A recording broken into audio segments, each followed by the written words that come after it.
Eh bien le bonjour à vous, les cinéphiles, les sérivores. Non, en fait, non, là c'est plus les sportifs. Bon dia. On va parler d'un documentaire sur ce mec-là, le roi Pelé, le roi du football brésilien. Un documentaire qui est sorti sur Netflix, que vous pouvez le voir le 23 février, et que j'ai vu ce soir. Alors je voulais vous faire un petit retour assez rapide dessus. Avant toute chose, il faut que je vous précise que bien que j'aime le foot, Pelé... Évidemment que je connais de nom, tout le monde connaît, tout le monde a déjà vu des images de Pelé, mais c'est vrai que je ne m'étais pas spécialement intéressé à sa carrière, donc on peut dire que c'est presque la première fois que vraiment je m'y intéresse à fond. Et on va regarder ce documentaire, et je vais vous expliquer aussi pourquoi je l'ai beaucoup aimé, parce qu'en fait, il joue sur certains codes, sur certains trucs scénaristiques, pardon, j'allais dire narratifs, mais ouais, qui fonctionnent très bien. Alors tout d'abord, ce documentaire commence par une grosse accroche. On est à la Coupe du Monde 70, on nous dit ah Pelé n'est plus en forme, est-ce que Pelé va réussir à sauver le Brésil sur le terrain évidemment, est-ce que si, est-ce que ça, ou ça n'a pas l'air d'aller, blablabla, hop, on coupe et on revient au début. Ce qui est une manière d'attraper le spectateur plutôt que de commencer par Pelé est né à tel endroit, il s'appelle comme ça, blablabla. Donc en fait on commence par une accroche, ça c'est du grand classique, même au cinéma, hein, dans les films parfois on a une scène d'intro pour accrocher. Bon, c'est cool, surtout qu'elle fonctionne très très bien, cette accroche, je trouve très personnellement, mais je peux pas m'empêcher d'y voir les ficelles. Ensuite, le documentaire est très cool à suivre, entre autres parce qu'il suit un autre schéma scénaristique, c'est celui de la chute du roi, c'est le cas de le dire. C'est-à-dire, on découvre Pelé, au sommet de son art, et bam, il va avoir une chute, et à la fin, il va revenir et il va triompher. Donc, il y a ce côté retour. Par exemple, si vous regardez un peu la boxe, le MMA et tout ça, vous verrez qu'il joue beaucoup là-dessus. Le gars qui a perdu son titre, le retour du roi déchu, blablabla. Il y en a plein qui jouent là-dessus. Donc, ce sont deux vieux schémas scénaristiques très efficaces qui sont utilisés. On accroche et on fait une chute et un retour. C'est ce qui fait que ça fonctionne. Mais aussi ce qui fait peut-être que ce documentaire pourrait, je dis bien pourrait, être un peu, comment dire, imparfait. Dans le sens où il pourrait sonner faux, un petit peu exagéré. Alors, comme j'ai dit, je connais pas assez la carrière de ce footballeur, parce que vous savez que les documentaires, moi je suis un petit peu tatillon là-dessus, dans le sens où je pense que si tu connais un peu la carrière, tu te rends compte qu'il y a plein de trucs qui n'ont pas été dit, plein de trucs simplifiés. Et c'est un peu le cas ici encore, même sans trop connaître, parce qu'on se centre évidemment sur les Coupes du Monde. Alors certes, Pelé a marqué l'histoire du football, entre autres par la Coupe du Monde, hein. Rappelons que c'est quand même le seul joueur à avoir gagné 3 Coupes du Monde, faut le faire. Voilà. Mais ce que je veux dire par là, c'est que on se base peut-être un petit peu trop là-dessus, sa carrière en club, c'est bon, bref, voilà, oui, on nous montre des images, on montre qu'il a joué au Santos et tout, bien sûr, mais je trouve que c'est pas le truc le plus développé, c'est un petit peu dommage. En parallèle, on va nous montrer aussi sa relation par rapport au peuple brésilien, puisque le monsieur est devenu un symbole du Brésil, un représentant du Brésil, mais aussi un trésor national.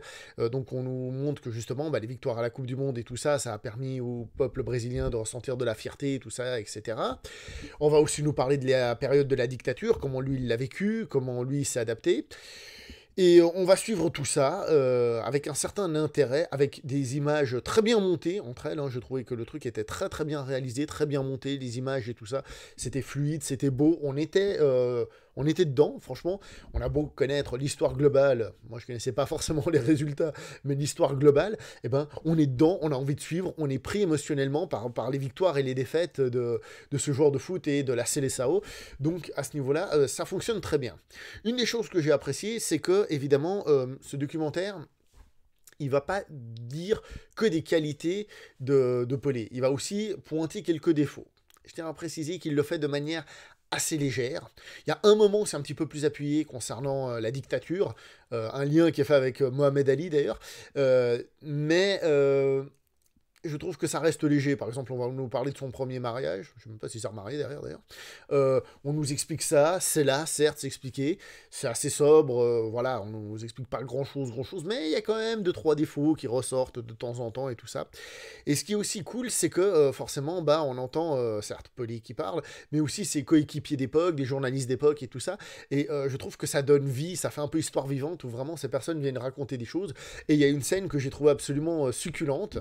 Alors, Alors, elle est filmée avec je sais pas combien de caméras, donc encore une fois, le côté naturel va être un peu difficile à totalement cerner, mais ça semble très naturel, où en fait, il y a justement des anciens joueurs qui se réunissent et qui parlent du bon vieux temps, qui s'envoient des fions, des trucs et des machins, et qui semblent tellement réels que franchement, on a envie d'y croire. Ça, c'est l'autre force de ce documentaire, c'est que on a envie d'y croire. On a vraiment l'impression que les gens sont honnêtes là-dedans. Et même, à un moment donné, j'ai trouvé que Pelé était hyper honnête, justement, par rapport à la Coupe du Monde 70.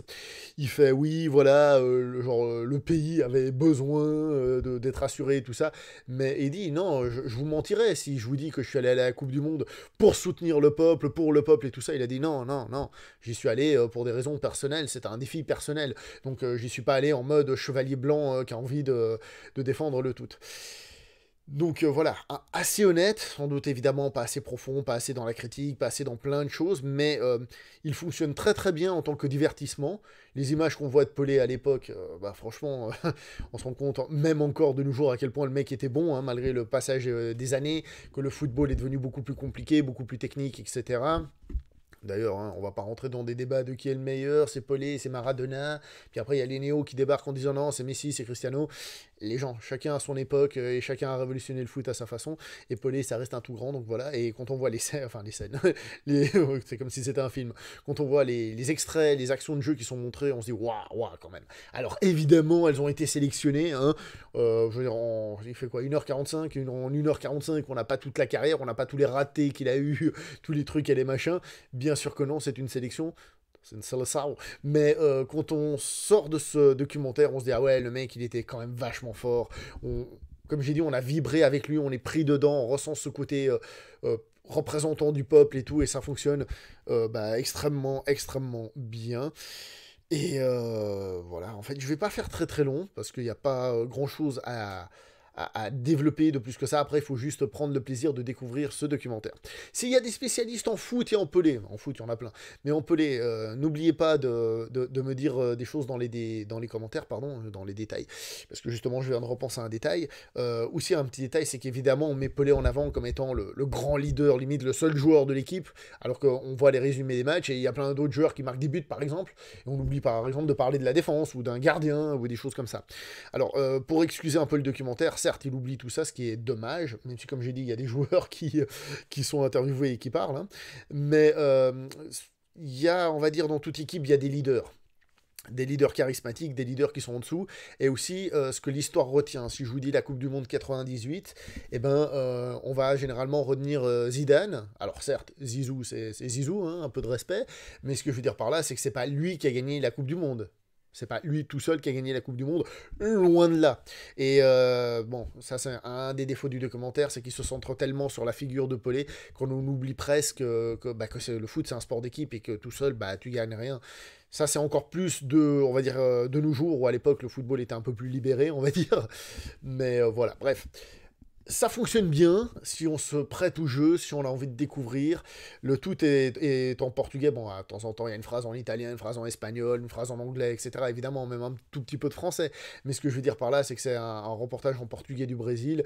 Et on est dedans, on vit ça, et franchement, j'ai passé un super moment à regarder ce documentaire, alors que j'étais pas certain. Fonctionne beaucoup mieux qu'un autre documentaire duquel j'ai parlé dernièrement, à savoir celui sur Anelka, mais bon, c'est différent, parce que Anelka, justement, lui, j'ai un peu suivi sa carrière, en tout cas une année complète dans mon club fétiche, donc je peux vous assurer que je voyais ce qui était très clairement survolé. Là, il y a des choses survolées, et évidemment, je peux pas rentrer dans les détails, trop centré sur l'équipe nationale, trop centré sur les Coupes du Monde seulement, donc c'est-à-dire tous les 4 ans, voilà quoi. Mais malgré tout, ça fonctionne très bien, c'est hyper bien monté, c'est hyper bien fait. Donc je vous recommande ce petit documentaire pour les fans de foot, parce que je suis sûr qu'il y en a, et franchement... Franchement, c'est un bon petit plaisir. Je vais donc m'arrêter là pour cette petite vidéo. N'oubliez pas le like qui est comme un but, le partage qui est comme une qualification pour les demi-finales, et de s'abonner qui est comme la victoire en Coupe du Monde. Et puis sinon, c'est comme une blessure avant la Coupe du Monde et où vous n'êtes pas sélectionné. À part ça, portez-vous bien. Allez, ciao tout le monde.